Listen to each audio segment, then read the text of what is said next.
একটি ছোট্ট সবুজে মোড়া গ্রাম। দূরে নীল আকাশের নিচে পাহাড় ও নদী। পাখির ডাক, গরুর গাড়ির শব্দ আর বাতাসের মৃদু সুরে যেন প্রকৃতি গানে মগ্ন। গ্রামের এক কোণে ছিল একটি ছোট্ট কুঁড়ে ঘর, সেখানে বাস করত মিঠু। মিঠু ছিল গ্রামের মেয়ে, প্রকৃতির মতোই সরল আর মিষ্টি। একদিন মাঠে গরু চড়াতে গিয়ে মিঠু প্রথমবারের মতো মিলনকে দেখে। মিলন শহর থেকে এসেছে, সে একটু অন্যরকম। তার হাতে ক্যামেরা, সে গ্রামের সৌন্দর্য ক্যামেরায় বন্দি করতে এসেছে। মিঠু দূর থেকে মিলনকে দেখে কৌতূহলী হয়ে ওঠে। তাদের চোখাচোখি হয়, মিঠুর হৃদয় যেন থমকে যায়। পরের কয়েকদিনে মিলন ও মিঠুর মাঝে বন্ধুত্ব গড়ে ওঠে। প্রতিদিন বিকেলে তারা গ্রামের চারপাশে হাঁটতে বের হয়। মিলন শহরের গল্প বলে আর মিঠু গ্রামের কাহিনী শোনায়। তাদের হাসি, গল্প আর ছোট ছোট মুহূর্তে ভালোবাসা ধীরে ধীরে জায়গা করে নেয়। কিন্তু মিঠুর পরিবার শহরের ছেলেকে মেনে নিতে চায় না। তারা মিঠুর জন্য অন্য একটি বিয়ের কথা ভাবছে।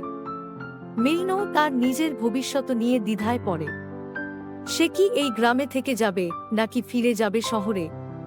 মিঠু বিষণ্ণ হয়ে পড়ে, যেন সবকিছু ভেঙে যাচ্ছে।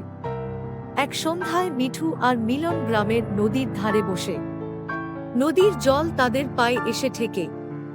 মিঠু মিলনকে তার মনের কথা খুলে বলে।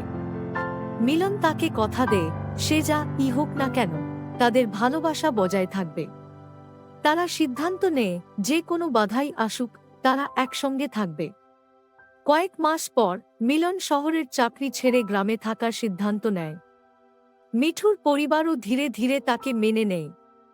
গ্রামের লোকজনও শহরের ছেলেকে আপন করে নেয়। মিঠু ও মিলনের ভালোবাসার গল্প নতুনভাবে শুরু হয়।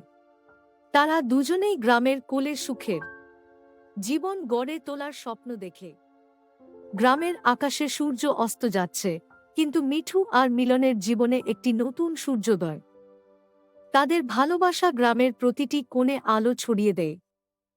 তাদের গল্প গ্রামের সব মানুষের মনে ভালোবাসার অনুপ্রেরণা হয়ে থেকে যায়।